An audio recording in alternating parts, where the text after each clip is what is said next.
Testing 1, 2, 3. Testing 1, 2, 3. Testing 1, 2, 3.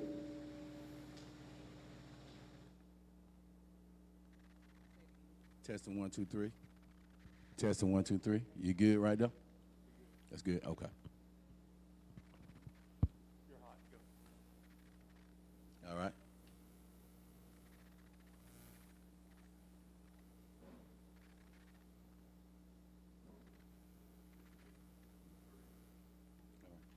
You ready?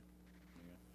Good afternoon, and welcome to North Highland Community Center, where we have a mayor forum right here.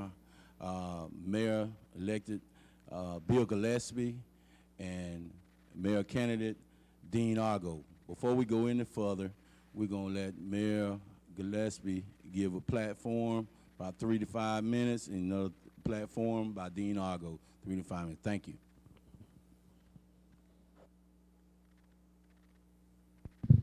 Thank you for arranging this. First off, I want to go ahead and introduce myself. Bill Gillespie. Lived here in the city of Prattville for 62 years.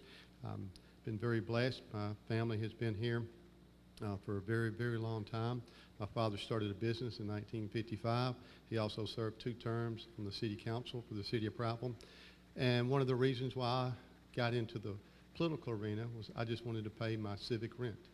I felt like that the community here has blessed my family many times over, and because of that, I wanted to give some of that back. I had ambitions to have 2 terms on the city council, and then because of circumstances, I actually became the mayor just through when I was about 1.5 terms into my 2 terms. I'm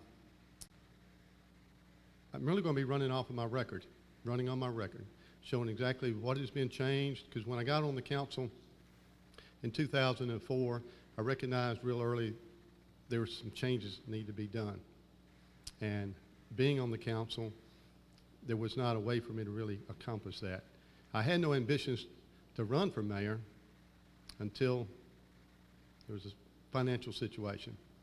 And that's when I decided I was going to be running, not realizing that I was going to be mayor in just a few months after that.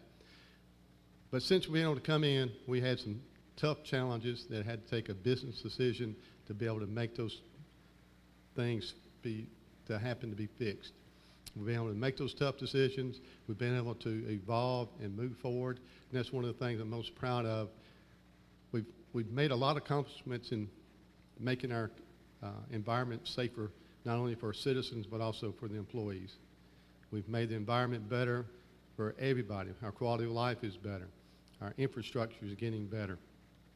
One of the roles of government is provide an environment for private enterprise to flourish. And I have some documentation here that show exactly what our success has been in that one. But one of the things I guess I'm most proud of is really pretty much has been a culture change. A lot of people have not been able to see it because it's been a slow motion, but we've changed everything on our personnel policy, hiring and procedures. We changed our budgeting. We changed so many different things that have actually made this community run a lot more efficient and effective, and have been able to invite and get more businesses into this community. I have worked with the county commission. I've worked with some of the board of ed. We still have a lot of work to do, but we've been able to accomplish some things. And one of the biggest success for this whole county, which also benefits the education system, is the James Hardy group coming into the city, bringing more than 200 well-paying jobs. And as soon as COVID is over, those jobs will be for hire. So hopefully everybody will be looking for that and looking for the future. But if you look at what we've been able to accomplish, I believe that's the one reason why I'm prepared, I'm ready, and I'm the choice for mayor for 2020. Thank you. Thank you, Mayor Gillespie. Now we'll hear from Dean Argo. Thank you, sir. I'd like to introduce myself. My name is Dean Argo. I've been a part of this community for 30 years. Married a young lady that was born and raised here. We moved here in 1990 and have made a home and made a life here, raised 2 children. One is a school teacher today at Prattville Intermediate. The other is leaving tomorrow to go to the University of Alabama to attend college. Since I have been in Prattville, I have served in numerous capacities, not only at the government, the city government, but I've also served in civic organizations and still continue to serve in those organizations today. The reason that I decided to run for mayor is that I served 4 terms on the city council, 1 year shy of 4 terms, 15 years. During that time, we had a period of tremendous growth. We were able to locate a Robert Trent Jones golf course here. We were able to locate some large retailers, large box stores. And then, of course, we had the Great Recession of 2008, and the city fortunately was poised to be able to handle that recession better than a lot of our communities around us. But over the last 9 years, I have stayed at home. I've been members, like I said, of my organizations, the YMCA, the Tauga Education Foundation, the Children's Policy Council, and of course the Prattville Baptist Hospital Board. So I have continued to pay my civic rent, but I have watched our community stop in its tracks. And I felt like that I needed to offer myself for mayor, because I felt like that I had a different perspective. I felt like that I had a different idea, a different way of getting our community moving again. In the early 2000s and mid 2000s, we were a leader in the river region. Today we are not. Today our communities that are around us are lapping us on the track. They are growing at record paces. They are building facilities for their citizens, and we are not. We have to figure out a way to do that. And I decided that with my son going off to college for 4 years, that happens to be the same amount of time that the mayor would serve this next term. I felt like that 4 years would give an opportunity for our community to get going again. I spend a lot of time with young people. Most of my time is spent with my son and his friends, and I made them a promise, and that promise was I was going to spend the next 4 years building a community that would provide opportunities for them for the degrees that they will earn at their university, so that when they come back to Prattville, they will have an opportunity to stay here, work here, raise families here, just like I have been able to do. So that's why I decided to run, and I asked people to consider me on August 25th. I want to thank Dean Argo for, excuse me, am I right now? I want to thank Dean Argo for this nice presentation, him and Mayor Bill Gillespie. I'm going to start over with here. Yolanda Thomas is also going to be helping me form, one of the forum candidates. She's going to be helping me with the questions. I'm going to give y'all a little rules. Apologize for interruption. If we want to answer the question in 3.5 minutes, 4 minutes at the top. I'm a 60-minute man. I like for this thing to last for 55 to 60 minutes at the most. If we get finished before then, that'll be fine. No more than 60 minutes. Yolanda Thomas is going to come and introduce herself, and she's going to ask a question. All the selected questions were emailed in. Some we couldn't ask, and some were just kind of out of the ballpark. The main thing is North Highland want to get more involved and want to ask about some things in this community, not just only minorities in this community. We want to ask about Prattville as a whole, and we want to let you guys, you mayors, and the mayor that's running for election, to give me your views of what you think Prattville is on its way for doing some great things in the future. And the minorities are very concerned now. We're in a great situation now that we can get some things changed, and for change, progress. And I think Prattville is a great community, and we want to make this community even greater. But everybody want to be a part of this great community. I'm not going to go any further. I'm going to have Yolanda Thomas to come in and ask a couple questions. What we're going to be fair about it. Mayor Gillespie, we asked you the first question. You answer the first question. The question be asked to you all both the same. You get a chance to answer the question also. If you want to go to first, Mayor Gillespie, you go to first to answer the question. Dean Argo, the next question, you get to answer first. Gotcha. That sounds pretty good. Yolanda Thomas, come around. Thank you. Hello, candidates. How you doing? I'm Doing Yolanda well. Thomas. I also am from Prattville. I was born and raised here. I left and joined the military for 8.5 years and came back, attended college, and now I'm a concerned citizen. My first question is to both of you candidates. If elected, what are your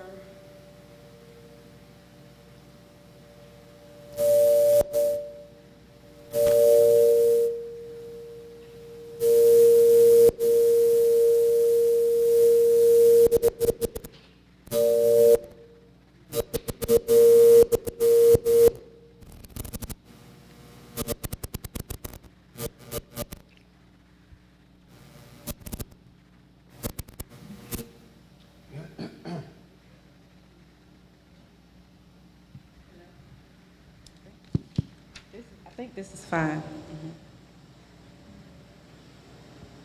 If elected, why should the minority citizens of Prattville vote for either of you? Mayor Gillespie. Well, good question. Again, I'm running off my record. I'm gonna show what I have done, what I've been able to accomplish, and 60 minutes is really not gonna be enough. But just a quick snapshot. You know, a lot of our workforce is minority, and some of our minority, when they were in part of the public works, they had some very horrible working conditions. Our sanitation department, they and our part of our public works, before it was even formed, were working out of storage sheds or dilapidated structures. Look at what they have a better working condition now. We just got through going over a pay plan, and the employees there have been compensated very, very well there. And also the way it's been implemented.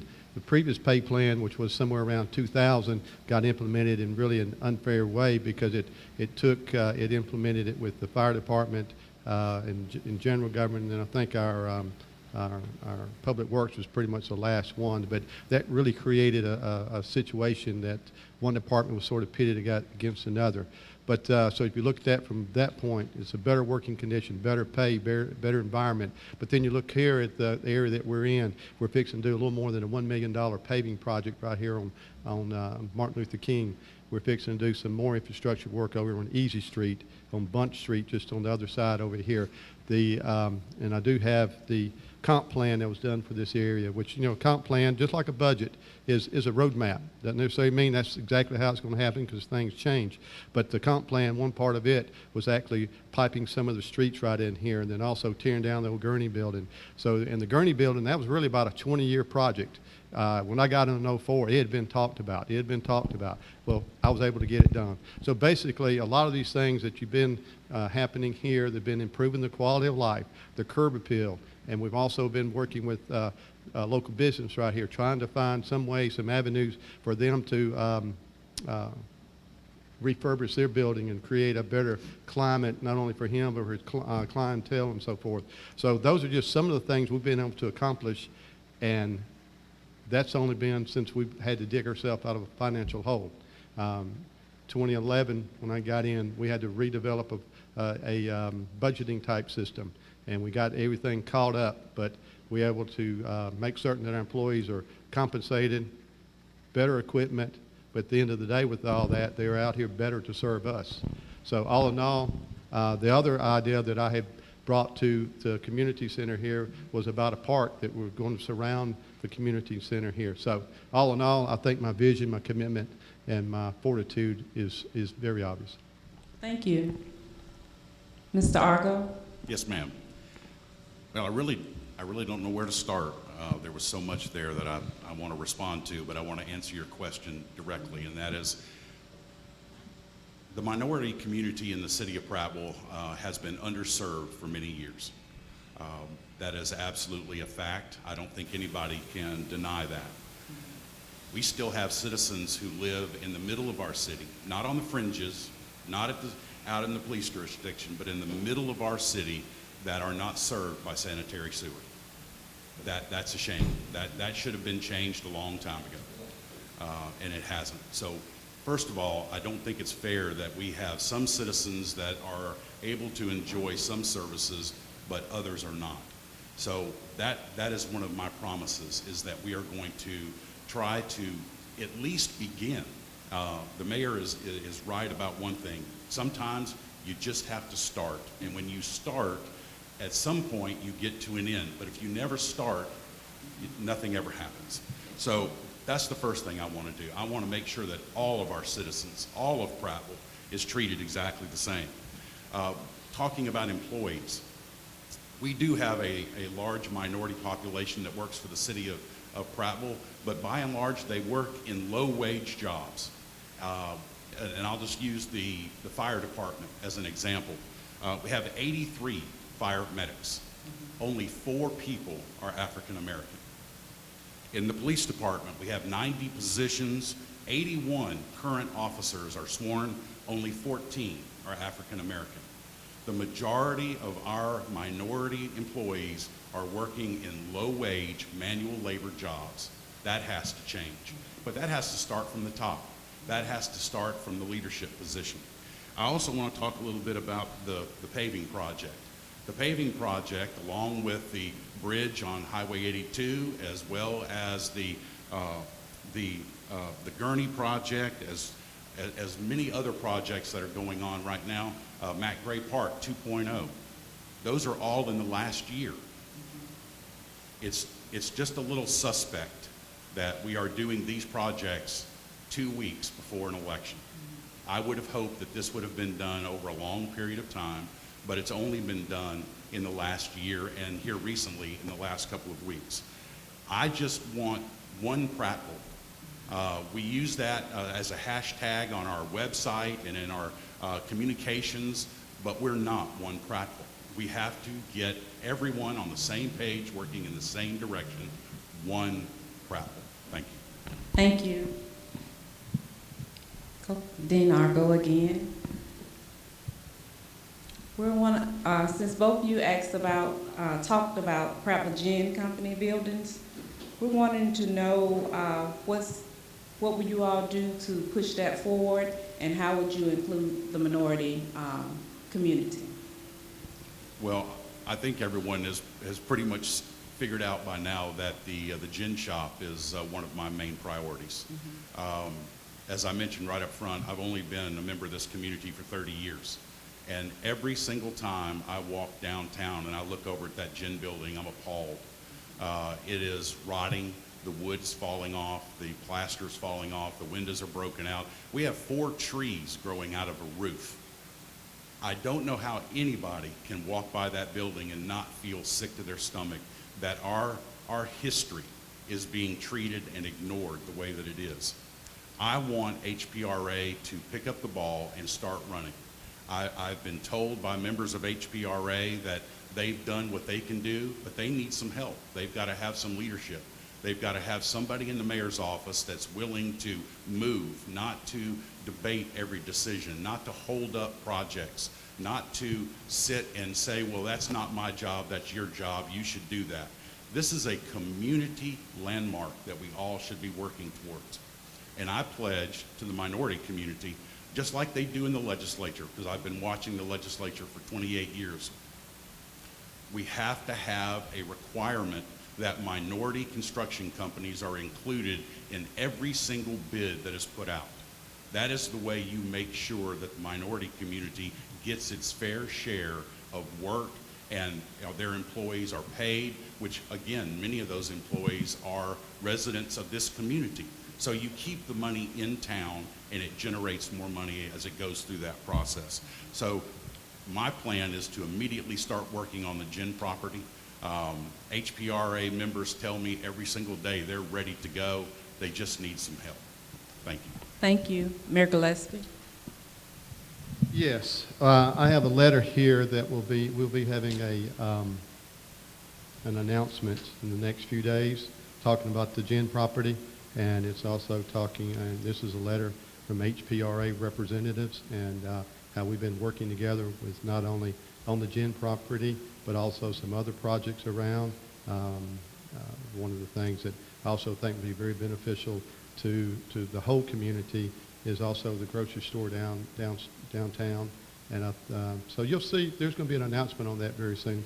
And some of the misinformation that is out there is that this project was going to be also have part commercial a component of it, and it's all going to be residential. But COVID-19 has been a challenge. Sometimes there's rules and regs put in place for certain reasons, and those are some of the reasons why this project has taken a little bit longer than everybody really wanted it to. But most certainly City Hall has not drug its feet. But we have been working. Sometimes we're a little bit like that duck on top of the pond. Everything might look like it's moving really slowly and smoothly, but there's a lot of work going on, and all of a sudden you can get a project happening. Just like Martin Luther King Drive here, we started doing some sewer line repairs on it before it was ready to come, before the paving gets started. So there's so many things that go on that takes a while, and Mr. Argo knows about that because he was basically in this governmental business for quite some time. And in the infrastructure is so important. And he brought up about the sewer and how important we need to be one Prattville. Prattville is spread out. I'm very proud of the diversity that we have here in Prattville. Prattville East, that's known as our shopping center area. Prattville West, you can go out there, and that's when you find some horses and cows and everything else. So, but in this part of Prattville and the Prattmont area, there's a lot of challenges, and there are a lot of infrastructure. But sewer is important. But one prominent person here in Prattville that I know who does not have sewer, and he lives in a house worth a lot more than mine, is Larry Puckett. So sewer is not always something that you can provide. I mean, a lot of times that comes with the housing or subdivision, but there's a lot more to infrastructure than sewer on that one. There's also something brought up about being one Prattville and diversity. We're fixing to hire, we have actually hired, we're fixing to have 3 candidates graduating from APO school, and we're actually having 5 of them, but 3 of them happen to be black males. One of the other things was mentioned a little bit as well was that in our fire department, well, we have worked with a captain that has retired from there. We're working on programs to actually help bring candidates in and actually help them work and learn some of the ropes, because when you're in, no matter what department it is in the city of Prattville, we want to give everybody the chance to succeed, and there's no easier way to do that if you let them know what the expectations are, and that's really what we're looking for. Our personnel policy handbook here was a big thing that I wanted to have changed, because there are so many areas that it was not fair in. What we have here now is actually so much fair, and it's also, this is our original personnel policy handbook. 1998, I think, is when it was. This one right here, we'll be able to adjust and amend it every few years as we see fit, because of the type of binder system that it is. So once we have this in place, our minorities will be able to come in and find the jobs inside the city, but then also big jobs like James Hardy, State Health Lab that's in here now, and so many other ones. Those are some opportunities there. But we still have to prepare our kids when they're little to be ready for the future, and that's some of my plan as well. This leads me to my follow-up question. What is being done to get our kids prepared to come up in these jobs, not especially our minority kids? What is being done to groom them from school to college and back to Prattville instead of going out of state, out of town? What's been doing to bring them back to Prattville?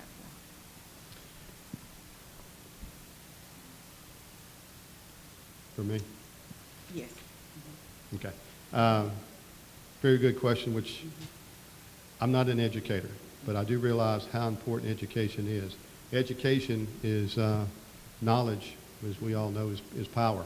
And sooner we can get the kids knowing and learning about that one. But one of our biggest partnerships that we have here, and a lot of people know it, is the Boys and Girls Club. Well, working with the Head Start program, they're investing a little more than $1 million in a Boys and Girls Club. I think that's one very good example on that, which not only does that help the children, that also helps the parents, because we need the parents to be productive in the community as well. So that's a positive double-edged sword on that one. We've actually been working we have school resource officers inside the school. But one of the other things that we do is that our police, our fire, our public works, they go to the schools, and they everything from reading to just anything else to help the kids know. Because one of the things that also the city of Prattville, we actually have an influence on our economy, and our workforce is the biggest portion there. So we're trying to reach out and help train some of our workforce, not only for the industries that come in, but also for the city of Prattville, because we have a big need for our police, our fire, our public works, our wastewater crew are very, very important, and so that's just one of the things there. But now another one is that we've been working very closely trying to help get community colleges here, and it's called CAC. And we almost had them up here in the High Point Shopping Center a few years ago, but the developer up there, the owner of the property, at the last minute pulled the plug on that one. But we were able to work with Watauga County and keep CAC in Prattville over in the shopping center on Fairview Avenue. But so basically, in a nutshell, we are working with the Board of Education. We're working with local industry leaders. We're working with Chamber of Commerce. Pretty much it's a partnership, and we need everybody, because it really starts at home. But those kids, when they get to school, when they get passed off to the teachers, the youth need to be prepared. And that starts at home, but Head Start programs are a big portion of that as well. Thank you. Dean Argo? Yes, ma'am. I became a member of the Watauga Education Foundation in the late 90s. So for 23, 24 years, I've been a member of that organization and actually was president at one time. We are a community-based group of volunteers that raise money for resources that our school board is not able to provide to our children. So education is very dear to me, not only because of that, but because I have a daughter who is a teacher, and I have a son who was educated here. And now, of course, he's going off to college. We have to have a relationship with our Board of Education. Right now, the city does not have a relationship with the board. You can ask any of the 5 members of the Board of Ed or ask the superintendent, and they will tell you that the city does not have a relationship with them.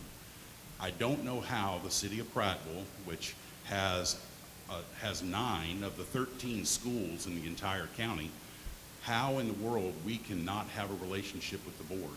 They have our children by and large. We have a couple of small private schools, but for the most part, our children in Prattville are in public schools. It's imperative that we have a relationship with our schools. I want to open that dialogue with the superintendent. Mr. Agee and I are very good friends, as well as the board, because I've been working with them since the late 90s. And they understand my passion and my love for our schools and our ability to provide everything that they need. We have children that are educated in our schools, and some are lucky enough that when they get ready to graduate, they're offered scholarships and they're able to go off to college. We have some that their parents are able to provide their college tuition and they're able to go to college. But we have a large number of young people that once they reach the end of high school, that's as far as they can go. And again, that's when they end up in the low wage jobs that we come to depend on, but there's very little opportunity for them to move up and to prosper and be able to provide for their families like some of the rest of us can. So I have to believe that there is a way for us to forge a relationship with our board, our superintendent, and as you know, our board is getting ready to appoint the very first superintendent rather than have that person elected. I have said, and I believe with all my heart, that it is the most important hire that our board, our community, our county has ever had, because the next superintendent will serve the board and will have to serve our community and our children. I just want to be involved with that. I want to make sure that the board has all the information that it needs, that has the resources it needs to make that hire. And I just think the city plays such an important part in the education of our young people, especially of the students that are educated within our city limits, that relationship has got to grow, it's got to be strengthened, and it has to flourish. And I think I can do that. Thank you.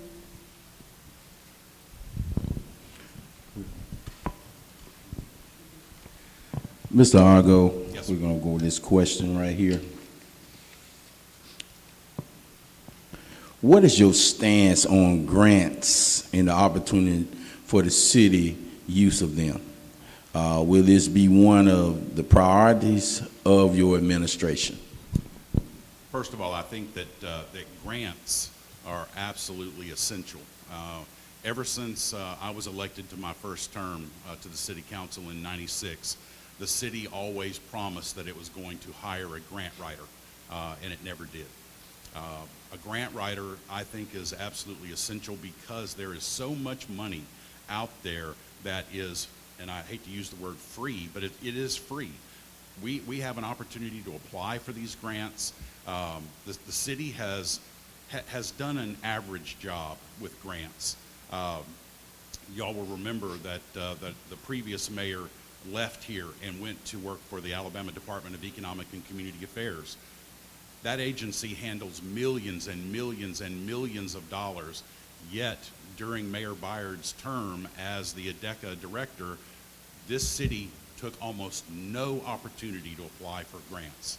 It did apply for some for the creek, and it did apply for some with some structures, but by and large, there were millions of dollars on the table that our community would have had an opportunity to apply for.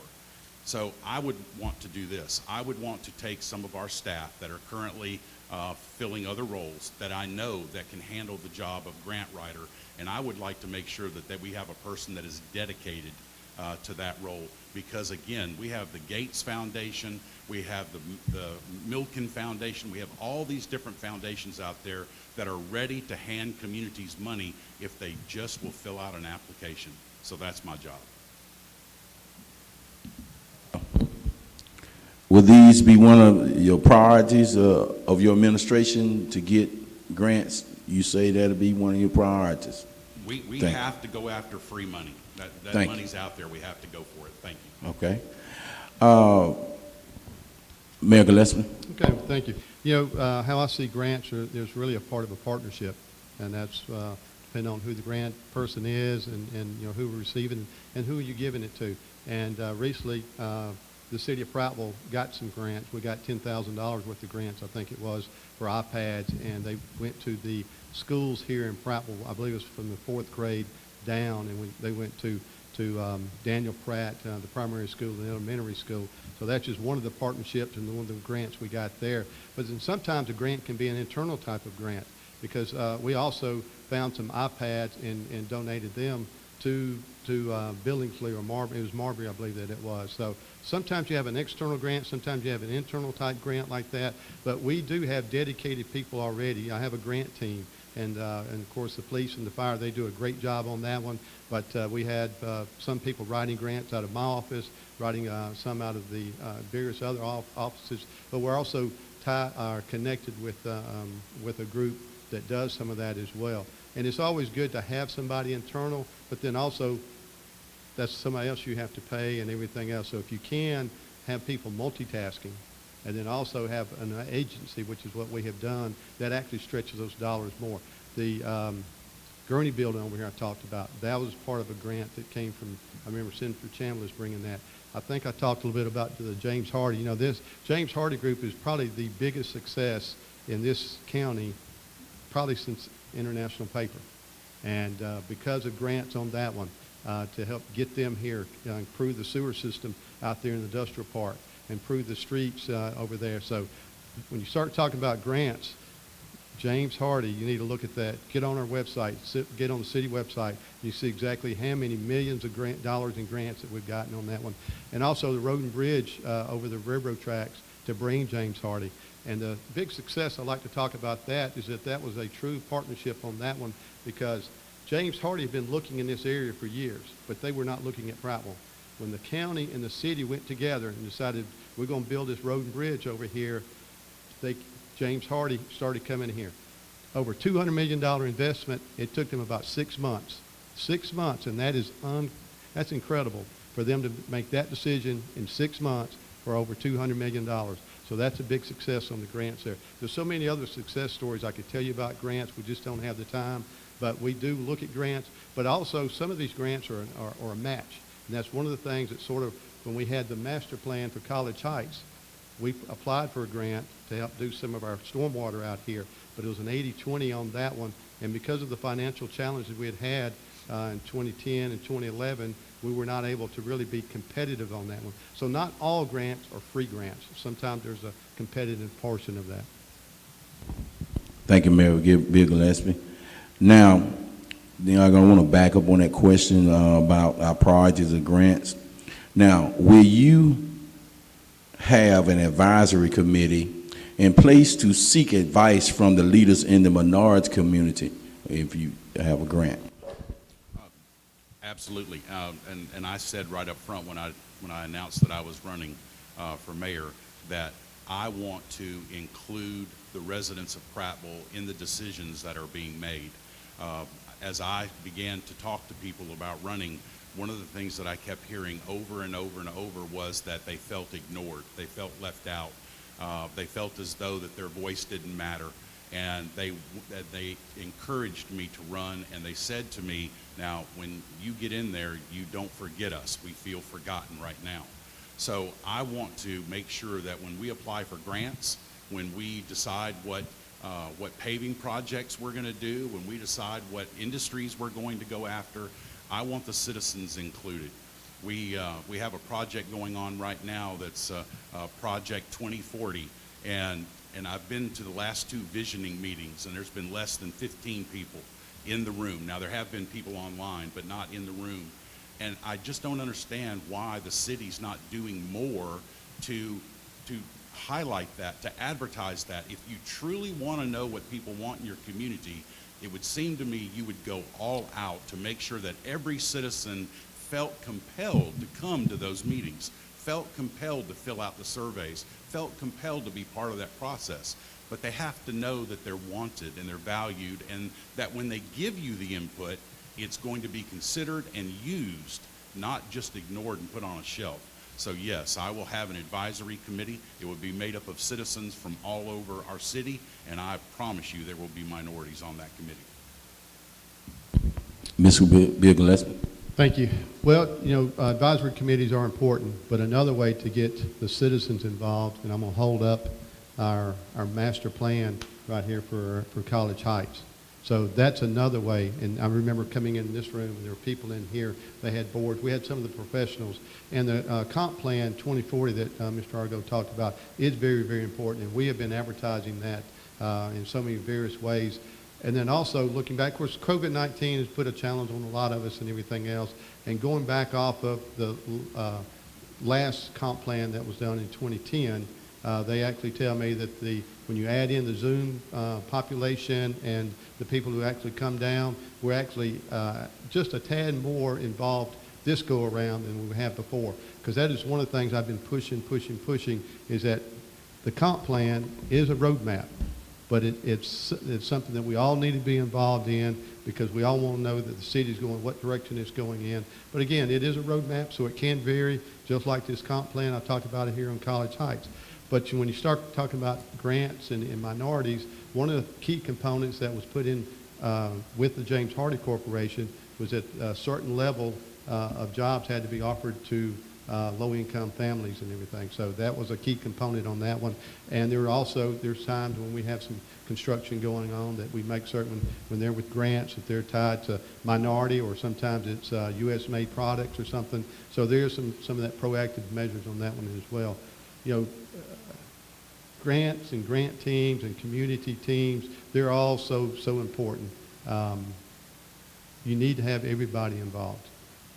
But sometimes you do have to let the boots on the ground, the citizens in the area, to really have a big say on it, because where Dean and I might have some various ideas, and they might be good ideas, but when you get the community involved, they might see those. And I guess when I was talking in 2016 with the community leaders here at North Highland, I thought it was a great idea about bringing the park, building a new park all around the community here, because then we could actually work together, partner up to get these grants. The community center here, manage the park here and everything, be safer for our kids, show some beautification here in the community, and help our kids be healthier and safer and all that other.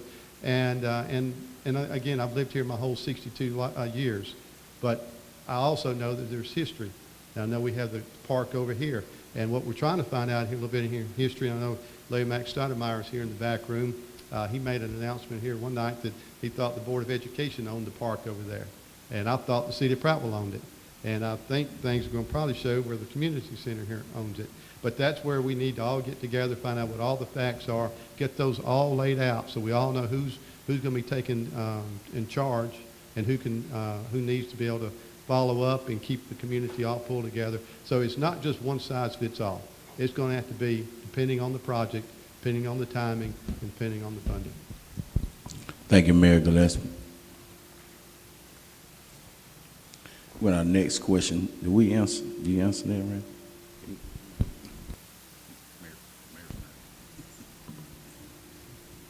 Okay, I apologize.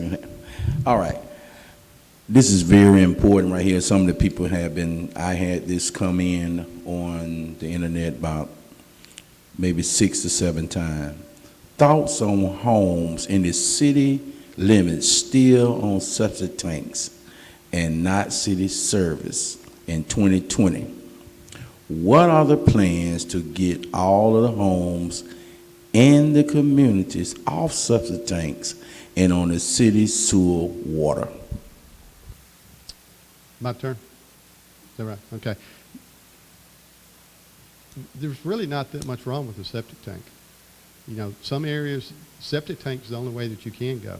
Some areas, there's not even a chance of putting a septic tank in there. You know, I happened to mention earlier that Larry Puckett, and no disrespect to him, he's on the septic tank. I know several other people around that live in some very nice homes, $500,000 homes or more, that are on the septic tank. Our sewer system here is pretty much, when you start talking about the western side, Highway 82 is a dividing line there. So the ones that are on the east side of 82 do have an opportunity. Not everybody, but most everybody on the western side, and there's some very expensive homes in there. So when you look at the country club and go west, all of those homes are on septic tanks. And we are working to try to do that, but at the end of the day, it does take a lot of money to run sewer, because one of the things that you get out of certain conditions, gravity flow is not possible. So that's when you have to have lift stations and so forth. But even if the city does run a sewer system down a line, down a street, then somebody still has to connect all of those. So again, it is case-by-case basis, but the main thing is that we have something in place for our sanitary service there, whether it's the septic tank or whether it's the lateral lines, the sewer lines. We actually have a new business coming in town, fixing to open up, and they're going to be opening up on a septic tank unless something changes. So I do see how important the sewer system is. That is one reason why I have been so dedicated to the system. Matter of fact, our sewer system, our wastewater department, it was in such bad shape when I got here.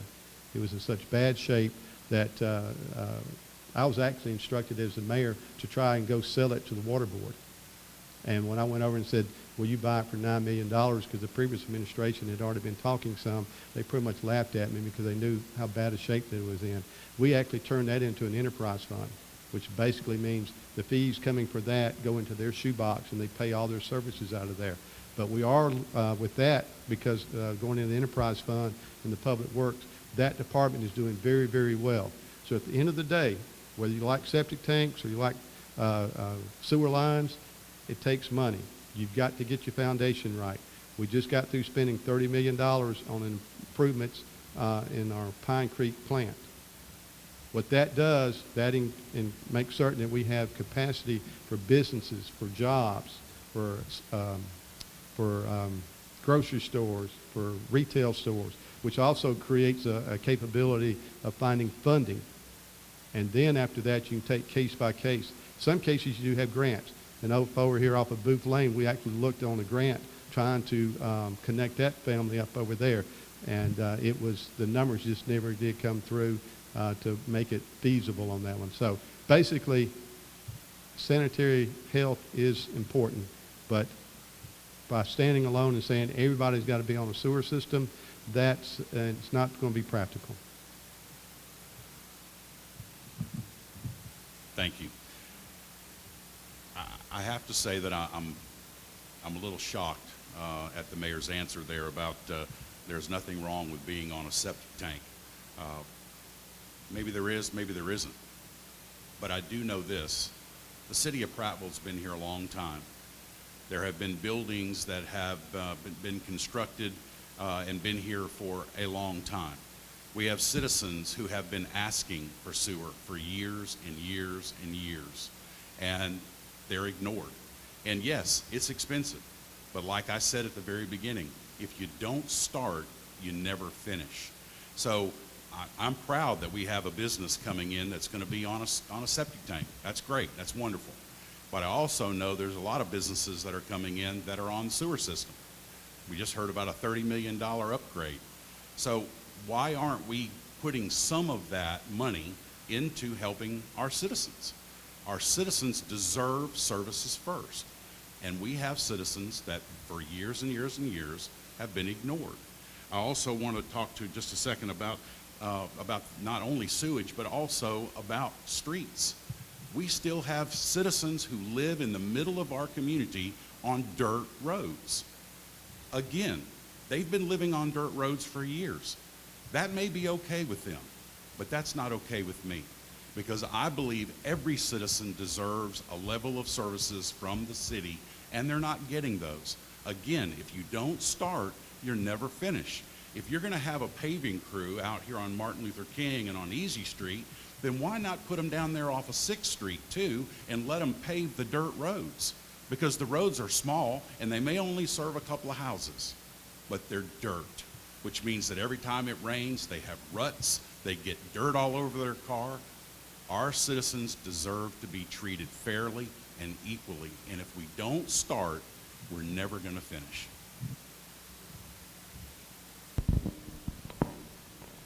It's my turn again. If elected, are you willing to work with the working class and older communities, i.e., I understand, or we understand, that there are new infrastructures and out east, but what is being done for, I think you call it West Autauga County, as far as the communities, the roads, the sewer system, because I understand you say the $500,000 houses have sewer, but the people who have sewage in the middle of town or city, they can't afford to re-up their sewage. They can't afford to redo it after 20 years. Being on the water on the water lines, it'll be more effective for them to have to go back and try to redig or redo a septic tank, because it could be very, very good for certain people who can afford it, but the people in the community who can't afford the sewage lines or who can't afford paved roads, or if they're elderly in their community and they need, let's say, the pole lights in the community to be able to see if they go out at night, or working class who may work at night.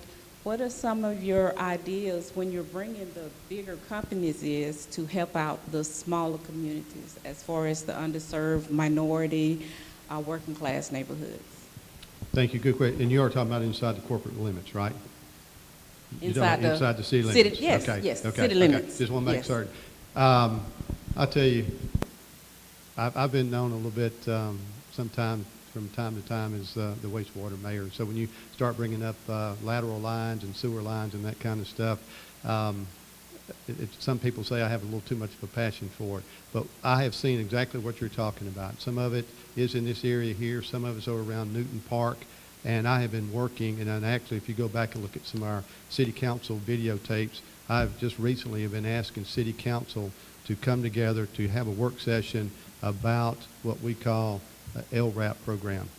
And also 2 other items that I've been asking them to review and repeal, which one is the sidewalks. Right now, the sidewalk, if you have a sidewalk in front of your house, it's probably more likely not on your property. It's on city property. but you are responsible for that one.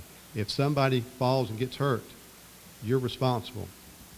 If it cracks and everything, you're responsible by city ordinance. I've asked city council to look at that and review that and repeal that, because I think the community, the families who are, the houses beside those sidewalks should be maintaining them when it comes to brushing them off or cutting the grass, picking up a limb. But when it comes to actual maintenance of it, the heavy duty maintenance of replacing that, I don't believe that ought to be on the burden of the citizen. When I go back to the sewer system like you're talking about, the city ordinance that's in place right now, been trying to get them to replace it, repeal it, is that the sewer line from your house to that main line, which is normally in the middle of the street, but not always. You, the citizen, are responsible for that, and that is a big financial burden on that one. And that's why I really feel like that we, the city, ought to be responsible what's on our property, and the citizen ought to be responsible what's on their property. And I have a solution for that for the areas who cannot afford that. And that's where the LRAP program comes in, lateral repair assistance program. We're looking at putting $100,000 to $200,000 a year into the budget for our wastewater department, and have a program set up so that if you cannot afford that, and we have a way to tell if you need your line replaced or not, which is a smoke test. And we know pretty much where all the houses are that need that done. So anyway, with that in mind, then out of that little banking in our LRAP program, you as a citizen can come and say, I need assistance. Well, here's where the money can be. Of course, we'll have it all spelled out. If you have, here's a list of plumbers, so you just can't go start doing it yourself. It has to be done professionally. And then working with the water board or somebody else, we'll come up with in my belief, and there again, this is still on the table in infancy stages. To me, it should be a no-interest loan, and it could only be a few $1,000s or $10,000, something along that line. But anyways, so then we could actually figure out what can you afford, and then that way you can actually pay to help take care of your system. Because if your system is leaking and rainwater gets in there, I'm having to pay for it. And I can give you a real-life example. There's an elderly couple around Newton Park that when it rains, they cannot flush their toilets. They cannot, when it rains heavy, they cannot flush their toilets. They cannot take a shower because they have flapper valves on there. And all the other homes that have the holes in the line, the water fills up in there and closes those flapper valves, and they're in trouble. And so I do see that. I've come up with a solution. We're just going to take a little more time to get that worked out. Yes, ma'am. I think most people understand that Prattville has grown about as far east as it can grow. We can't grow south, obviously, because of the river. So that means the only place that we're going to be able to grow is going to be to the north and to the west. Obviously, going to the west will be more expensive because there's less infrastructure out that way.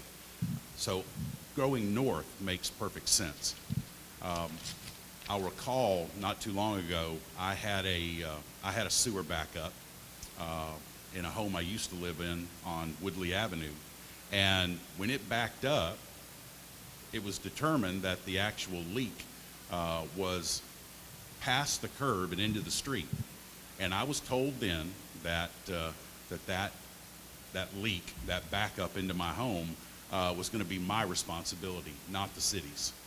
So I'm glad to hear that the mayor is looking at taking that burden off of citizens, because it ended up costing us several $1,000s once we had to replace the sod and then of course the carpet and everything on the inside of the house. But we were told by the city that that was going to be our responsibility, even though the pipe had ruptured in the street. So I'm glad that we're looking at that. I would just say this as far as the infrastructure goes, is that if we're going to be looking at plans into the future, which I'm glad to hear, then it ought to include the citizens that we're leaving behind every time we make a new plan. We have citizens that are left behind every single time a new program comes into effect, every time a new business is located here, every time we talk about how much money we're making, we have citizens that are left behind. So I want us to include those citizens in those decisions.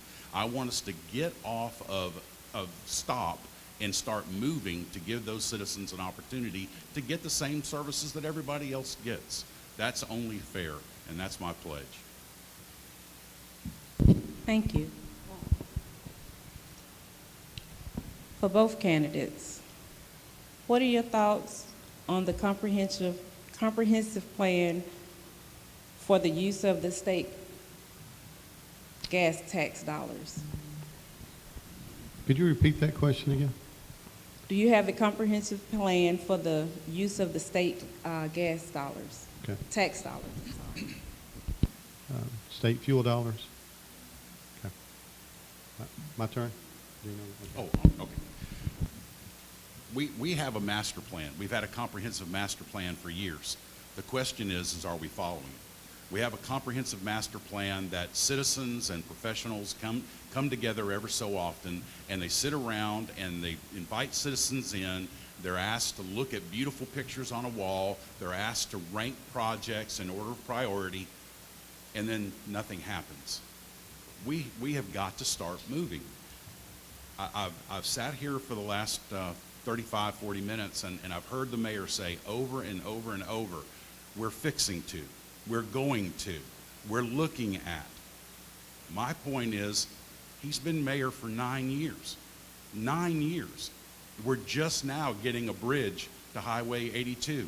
That started back in the early 2000s before he was even on the city council.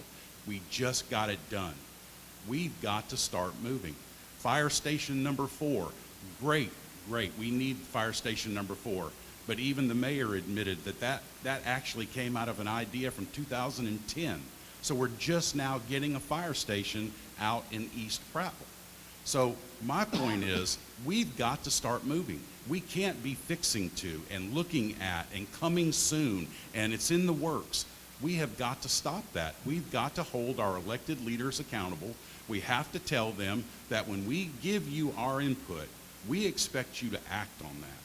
And that's why I decided to run for mayor, because we have got to have action out of City Hall, not studies and plans and fixing tos. Would you mind repeating the question one more time? Do you have a comprehensive plan for the use of the state gas tax dollars? Okay, that's what I thought. Yes, ma'am, we do. Matter of fact, we have a comprehensive plan. It started in 2016, and we're working on that. There's actually two pots of money that paving projects come from. Martin Luther King right here comes from what they call the MPO plan, which are actually some federal dollars, and we have to put a match on that one. Then we have some other projects around for various streets, and those will be coming from local tax dollars, but then also we can actually take the state fuel tax dollars you're talking about and actually improve and expand how much we can do on that one. In the past, there's just been nothing but regular paving going on. Now we're doing what we call micro resurfacing, and that's a little bit of a new process that we're able to actually help stretch the fuel tax dollars and expand how far we can pave in a particular year. It used to be paving only came up during election cycles. If you notice, we're having paving projects every 2 years. And that's some of the good news, bad news I keep telling the people about. Got good news, we got paving coming. Bad news is we got paving coming because it is a disruption. But the disruption is very much worth it because of the potholes and everything else. Some of the state fuel tax dollars are fixing to be a widening program out here on Highway 82. That's going to actually improve a lot of traffic through here and actually hopefully bring more jobs, which in some of the minority workforce can be out there as well. So like I say, that James Hardy plan is just it's the biggest project here in Autauga County since IP. We are a city on the move. You know, there's been, and some of these plans that have been out there, like I mentioned earlier about the Gurney plan over here, it took 20 years to get that down. That was before I was even on the council. You're right. The Road and Bridge project, that was initially started up in 1984, I think it was, somewhere in the 80s. So at least during my administration, during my term, I was able to get that done. A thought, an idea, a plan doesn't always have to come from the mayor. Sometimes the boots on the ground can come up with a good one. Sometimes the citizens. When you start talking about economic development, Chamber of Commerce doesn't always come up with the project, or the state. Sometimes it's Joe Q. Public who sees something, who goes somewhere, brings back an idea, and that's how things really get done. It's not because of one person or one thing. It's all pulling things together. But we do have a plan for the fuel tax dollars. We're stretching it. We do have to keep working on that, and we do have that online. I'll be glad to show that to anybody and help you navigate that through our website if you can't. So if you need me, my cell phone number is 391-3948, so give me a call.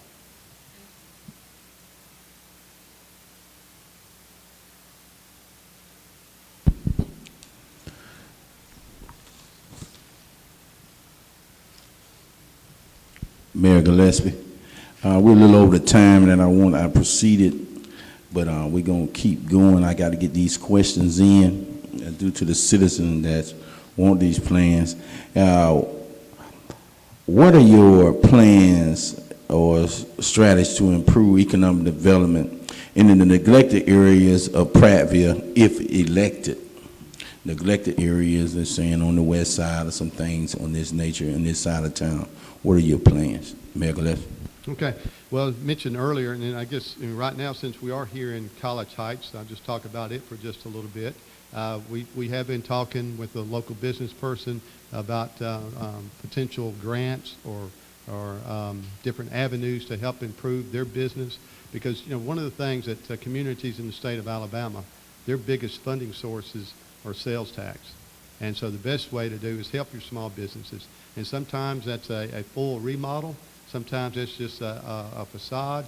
And we're out here trying to work and find whatever angles that we can to help with them, because there was a proposition, or not a proposition, but a Legislative Act 772 that does give us some abilities to actually abate taxes or so forth. We have to be very, very careful there, though, because that's some of the things that you have to be mindful of. But if we can help a community business, that's going to help out so much there. But one of the things I've always said is that community needs, that's schools, sewers, and streets. When you get all those, of course, you always got to throw the churches in, and we got to have our churches, got to have that community. But if you get all of those, then that's how you really have a good community, because after that, because your quality of life comes, your businesses come. But communities do need small businesses inside of them, but you've got to get the curb appeal right. You got to have a safe community, and we were just recognized as being a safe community just this year. Very, very proud of that, because of our police department and fire department, and the way that we have a great public relations team in our police department right now. But that's just one of the ways. Another way is, as I mentioned earlier, the Boys and Girls Club, getting their head start over there up and going. They're putting, again, over $1 million investment over there in Spring Hill. And that, to me, is going to help not only the families so they can get out there, the mothers and the fathers, when they drop their kids off, they're able to get out there and provide, be a part of the American dream, get out there and go to work, come home, be able to afford the house and afford the car. And all of those little things actually brings back to the economy. That's how you build a community. You have a safe community, a community that's really bound together, and the fabric is right there. So anyway, those are just some of the things that I have planned, and not only planned, that are real. They're being done. They're not being talked about. They're not on stop. They're on go. We're moving forward. Thank you. Dean Argo. Yes, sir.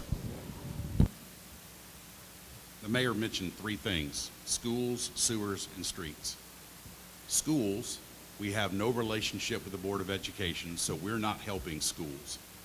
He mentioned sewer. We've already talked about the number of our citizens that are not able to enjoy sanitary sewer because they're on septic tanks.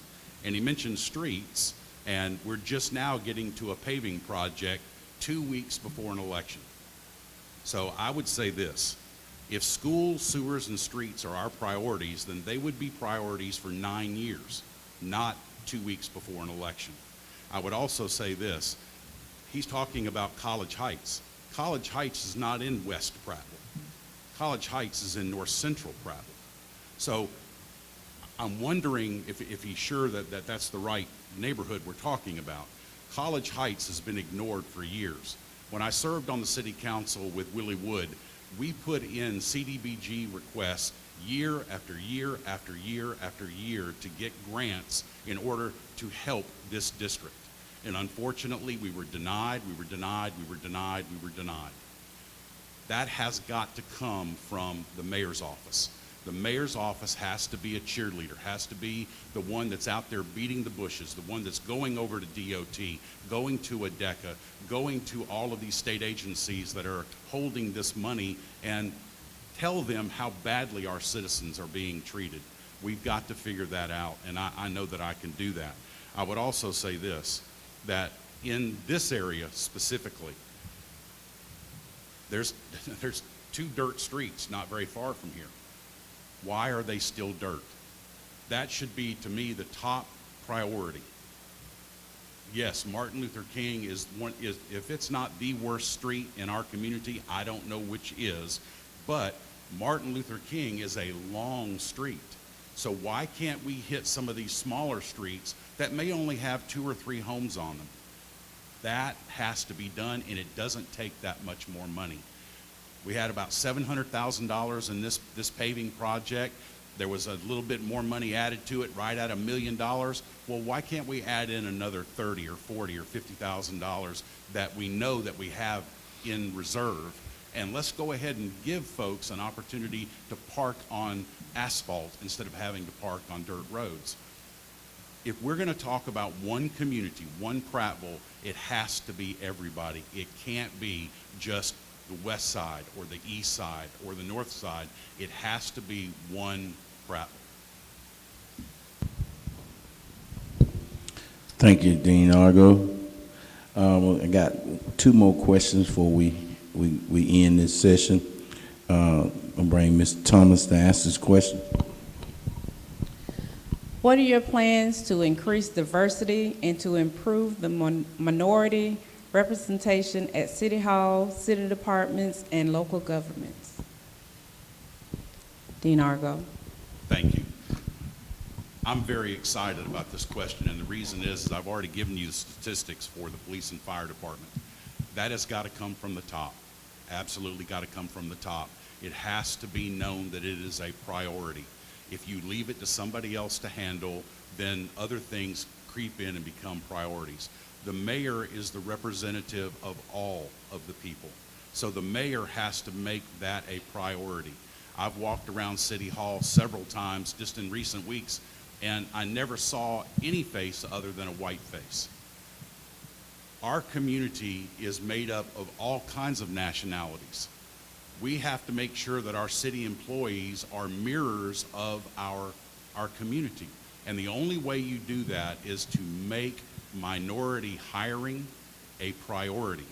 That I talked about it earlier about projects at the legislature. Whenever they put something in, they put in a clause that says that you have to make sure that at least X number of projects go to minority-owned businesses. You have to make sure that you have X number of minority engineers and so forth.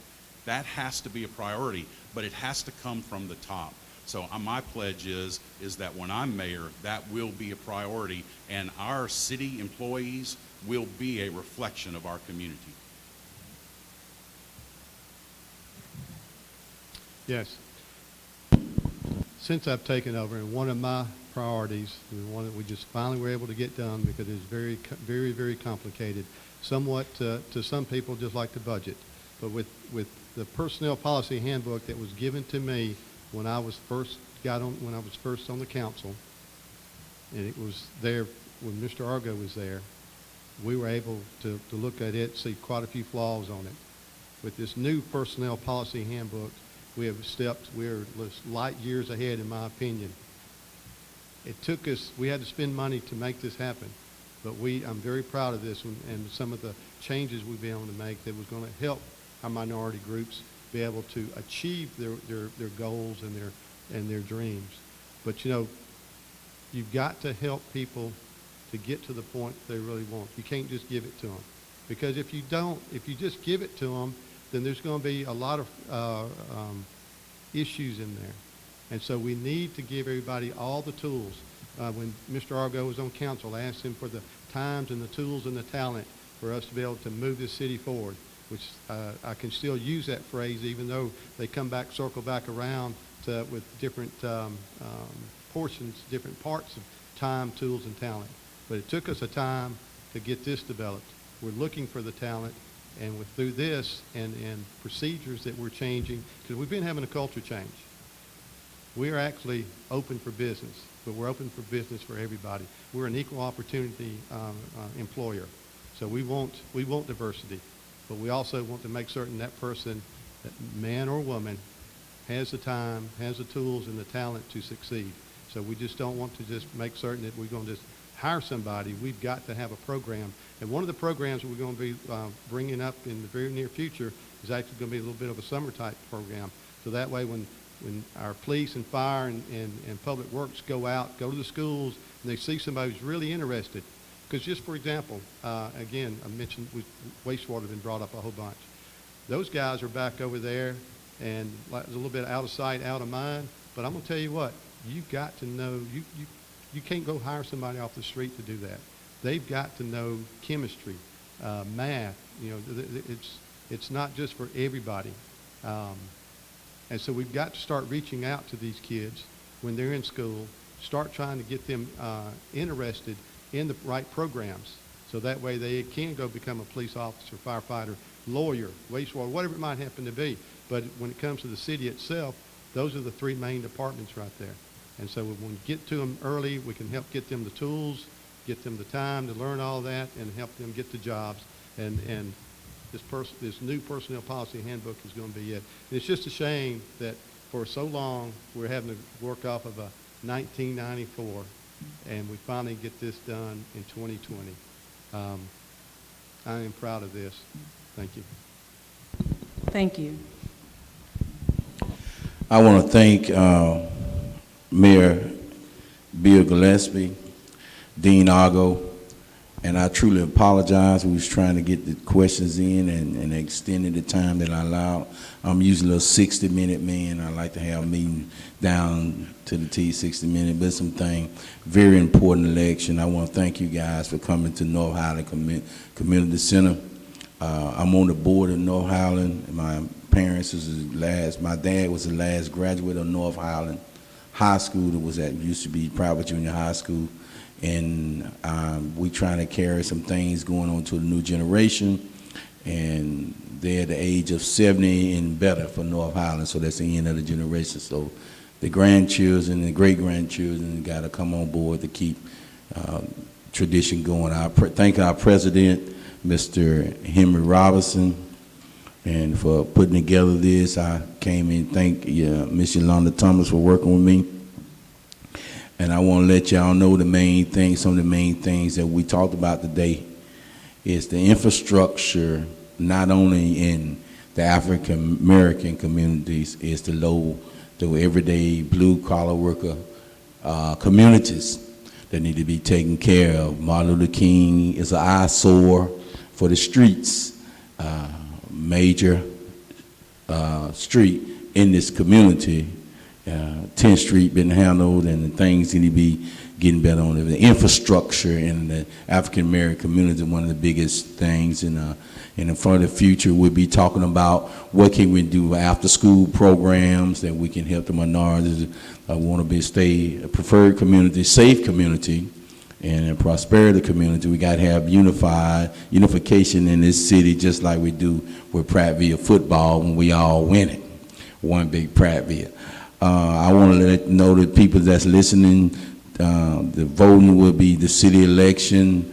It's coming up August the 25th. Your voice do count. Very important election. I'm glad y'all tuned in, the people that tune in, and the people that's not a part of North Highland. I want you to get involved, and let's put somebody in office that's going to help us. And you heard the views of what they had. It's not all about the African American community here, but we want to have our voice be heard. It's all about Prattville, and we'll see can we do the best thing for Prattville. Thank you. God bless. God loves you. I do, and nothing you can do about it. Have a blessed night. Thank you.